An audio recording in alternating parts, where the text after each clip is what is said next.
नमस्कार शिक्षक साथियों, आप सभी का हमारे इस YouTube चैनल पर स्वागत है। और आज की जो हमारी वीडियो है ये हमारे बेसिक शिक्षा विभाग के लिए एक आदेश पारित हुआ है, उसी के संबंध में है।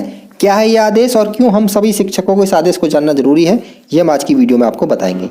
जैसा कि आपको स्क्रीन पर दिख रहा है कि हमारा इसका विषय क्या है, बेसिक शिक्षा परिषद के अधीन कार्यरत शिक्षक शिक्षिका कर्मचारी के विरुद्ध अनुशासनात्मक कार्रवाई के संबंध में। ये हमारे इसका विषय है इस आदेश का। अब मैं बताता हूँ इसका मतलब क्या है।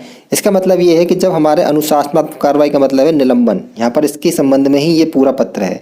यानी कि जब शिक्षकों का निलंबन किया जाता है तो उनके विद्यालय का पदस्थापन अब ऑफलाइन नहीं होगा, वो भी ऑनलाइन ही होगा। यानी कि अब जनपद स्तर से होगा, लेकिन ऑनलाइन सॉफ्टवेयर एनआईसी विकसित करेगा, उसी के अनुसार होगा जैसे कि नए नए अध्यापकों का होता है। उसी संबंध में 5 दिसंबर 2022 को महानिदेशक महोदय द्वारा ये अनुमति मांगी गई थी। एक प्रस्ताव भेजा गया था शासन के पास कि अब जो अनिलंबित शिक्षक हैं उनका जो विद्यालय निलंबन के बाद अगर उनकी जो किस तरीके का निलंबन उनका हुआ है, अगर वर्ग 1 का है तो उसमें तो विद्यालय चेंज नहीं होगा, मैं आपको वो आगे बताऊंगा इसी वीडियो में। और अगर किसी और तरह का उसका निलंबन है तो उसमें उनका विद्यालय भी चेंज होता है और उसमें भी कंडीशंस हैं किस तरह का विद्यालय मिलेगा, उसको ब्लॉक में मिलेगा या जिले में मिलेगा। उसी के संबंध में उन्होंने एक अनुमति या प्रस्ताव भेजा था जिसे कि स्वीकृति मिल गई है। तो अब मैं आपको बताता हूँ कि क्या है प्रस्ताव और किस तरीके से होगा ये स्कूल का अलॉटमेंट। तो इसमें क्या है कि स्वीकृति जो मिली उसमें लिखा हुआ है यहाँ पर कि 5/12/22 को उनको ये कहने का निर्देश हुआ है कि हमारे ऊपर जो नियमावली लागू होती है वो होती है कर्मचारियों पर उत्तर प्रदेश बेसिक शिक्षा परिषद कर्मचारी नियमावली 1973 और उत्तर प्रदेश सरकारी सेवक अनुशासन एवं अपील नियमावली 1999। इसके अनुसार ही हम शिक्षकों का अनुशासनात्मक कार्रवाई हमारे ऊपर हो सकती है। अब इसमें क्या है, आगे नीचे पढ़ते हैं। यदि संबंधित अध्यापक अध्यापिका को दोष मुक्त किया गया है तो उसे उसी विद्यालय में तैनाती प्रदान की जाएगी जिसमें वह निलंबित तैनात है। यानी कि अगर वो दोष मुक्त हो गया तो वो उसी विद्यालय में तैनात हो जाएगा, क्योंकि उस पर कोई निलंबन का दोष ही नहीं साबित हो पाया है, तो उसी विद्यालय में रहेगा। यदि संबंधित अध्यापक अध्यापिका को जांच उपरांत उत्तर प्रदेश बेसिक शिक्षा परिषद कर्मचारी नियमावली 1973 के दंड संख्या 1 क्या वो आपको बताता हूँ। दंड संख्या 1 का मतलब है केवल उसकी निंदा करके चेतावनी देकर उसे छोड़ दिया था। हालांकि उसने गलत किया है पर इतना गलत नहीं किया है कि उसको निंदा कर दी, उसको चेतावनी दे दी, उसे छोड़ दिया। तो ऐसे में उसे उसी विकास खंड के ऐसे विद्यालय में जहां आरटी मानकों के अनुसार पद स्थापना शासन आदेश संख्या जो हमारी ये है दिनांक 20/8/2022 में उल्लेखित प्रावधान अनुसार ऑनलाइन सॉफ्टवेयर के द्वारा रैंडम बेसिस प्रक्रिया के माध्यम से विद्यालय आवंटन किया जाएगा। यानी कि अगर वो दोष मुक्त है तो उसी विद्यालय में रहेगा, और अगर उस पर दंड संख्या 1 के अनुसार उस पर है, यानी कि उसे केवल निंदा करके छोड़ा गया है, उसने ज़्यादा बड़ा कोई ऐसा काम नहीं किया है कि उसको निलंबन और ऊंची दृष्टि का हो, तो उसमें क्या होगा कि उसको उसी विकास खंड में आरटी मानकों के अनुसार ही उसे मिलेगा विद्यालय। ठीक है।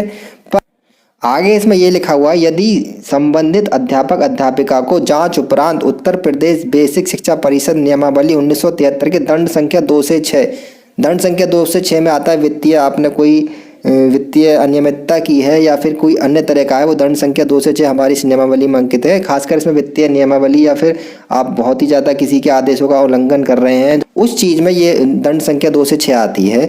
अगर आपने इसी कृत्य में आप जो है निलंबित हुए हैं और आप पर ये कृत्य जो है साबित भी हो गए हैं, तो उसमें आपका जो है विद्यालय का पदस्थापन देखिए उसी ब्लॉक में नहीं होगा, उसे मिलेगा उस जनपद के शून्य अध्यापक वाले विद्यालय में। शून्य अध्यापक वाले विद्यालय न होने पर एकल अध्यापक वाले विद्यालय में, एकल वाले विद्यालय न होने की दिशा में आरटीई के मानक के अनुसार पदस्थापना की सबसे अधिक आवश्यकता वाले विद्यालय में स्थापित किया जाएगा। यानी कि अब उसी तरीके से होगा जैसे कि नए अध्यापकों का होता है। अगर आप जो है दोष मुक्त हैं तो उसी विद्यालय में रहेंगे। दंड संख्या 1 की केवल निंदा करके आपको छोड़ा गया तो आपको ब्लॉक में मिलेगा स्कूल, वो विद्यालय फिर भी नहीं मिलेगा, ब्लॉक में स्कूल मिलेगा। और अगर आप दंड संख्या 2 से 6 के अंतर्गत आ गए तो आपको पूरे जिले में ही ऐसा स्कूल मिलेगा जो शून्य वाला है, फिर या फिर एकल है, या फिर एकल नहीं है तो फिर ऐसा है जिसमें आरटी मानक के अनुसार जरूरत सबसे ज़्यादा है, और ये रैंडम बेसिस के माध्यम से विद्यालय आवंटित होगा। और लास्ट में आदेश है कि अतः उपयुक्त अनुसार बेसिक शिक्षा परिषद के अधीन कार्यरत शिक्षक शिक्षिका कर्मचारी के विरुद्ध अनुशासनात्मक कार्रवाई में निलंबन की अवधि की समाप्ति के उपरांत संबंधित शिक्षक शिक्षिका की बहाली पर तैनाती ऑनलाइन पद्धति के आधार पर एनआईसी द्वारा विकसित सॉफ्टवेयर के माध्यम से विद्यालय आवंटित किए जाने के संबंध में अग्रेतर आवश्यक कार्रवाई सुनिश्चित कराने का कष्ट करें। ये इन्होंने महानिदेशक महोदय के जो प्रस्ताव भेजा था उसके लिए उन्होंने उन्हें ऑर्डर दे दिया है या फिर कार्रवाई करने के लिए उन्होंने कह दिया है कि आप इसमें आगे इसी तरह से कार्रवाई कर सकते हैं जैसा आपने प्रस्ताव भेजा था। तो ये हमारी आज की वीडियो है। तो आपको इसे जानना बहुत ज़रूरी है क्योंकि अक्सर हमारे शिक्षकों में निलंबन, वेतन रोकना, वेतन बाधित ये सारी होती रहती हैं। वैसे भी सारी जो प्रक्रिया वो ऑनलाइन होंगी, अब ऑफलाइन भी नहीं होंगी। आपका वेतन बाधित हो रहा है वो भी ऑनलाइन दिखेगा, वेतन कट रहा है वो भी ऑनलाइन दिखेगा, निलंबन भी ऑनलाइन दिखेगा।